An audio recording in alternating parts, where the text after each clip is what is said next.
ഈ ഗൂഗിൾ മാപ്പൊക്കെ വന്നത് ഭയങ്കര അനുഗ്രഹം ഉണ്ടടാ. പിന്നല്ലാതെ ഏത് കുതാമി ചെന്നാലും കറക്റ്റ് സ്ഥലത്ത് എത്തിക്കും. ഒന്ന് നിർത്താ അവന്റെയൊക്കെ ഒരു ഗൂഗിൾ മാപ്പ്. എടാ ഈ ഗൂഗിൾ മാപ്പൊക്കെ വന്നതിന് മുമ്പ് ഞങ്ങളും പോയിട്ടുണ്ട് പല സ്ഥലത്തും. അന്നൊക്കെ ഞങ്ങൾ ഒരു ബസ്സിൽ കയറും, ഏതെങ്കിലും ഒരു സ്റ്റോപ്പിൽ ഇറങ്ങും, എന്നിട്ട് തൊട്ടടുത്തുള്ള ഒരു കടക്കാരോട് ഞങ്ങൾ ചോദിക്കും. അപ്പൊ അയാൾ പറയും തെക്കോട്ടാ വടക്കോട്ടൊക്കെ പോകാൻ പറയും. ഞങ്ങൾ കറക്റ്റായിട്ട് ആ സ്ഥലത്ത് എത്തുകയും ചെയ്യും. ചേട്ടാ അന്നത്തെ കാലത്തല്ലേ, ഇന്നിപ്പോ സാങ്കേതിക വിദ്യ ഒക്കെ മാറിയില്ലേ. ചേട്ടനാ ഫോണിങ് തന്നെ ഗൂഗിൾ മാപ്പിന്റെ ഗുണം എന്താന്ന് ഞാൻ കാണിച്ചു തരാം. നിങ്ങൾ കൊണ്ടുപോയേട്ടാ. ഇവിടെ കൊടുക്കേട്ടാ, അവൻ പറഞ്ഞു തരൂന്ന് പറഞ്ഞില്ലേ.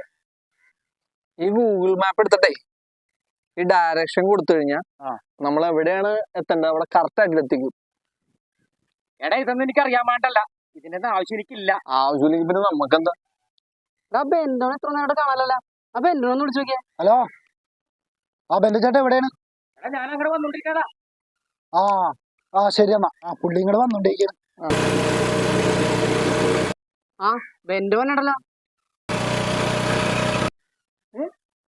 പുള്ളി അങ്ങോട്ട് പറഞ്ഞു. അതെന്താണാവോ? ചിലപ്പോ മരുന്ന് മേടിച്ചു കൊടുക്കാൻ വേണ്ടി പോണായിരിക്കും. എടാ ബെന്റുവിനെ ഒന്നും കൂടി വിളിച്ചടാ.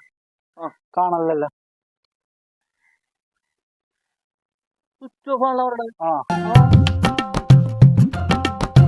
അയ്യോ എന്തോ ചേട്ടാ, നിന്റെയൊക്കെ ഗൂഗിൾ മാപ്പ് ഇട്ടിട്ട് ഇങ്ങനെ വന്നതിന്റെ ഫോണോടെ കാണുന്നത്.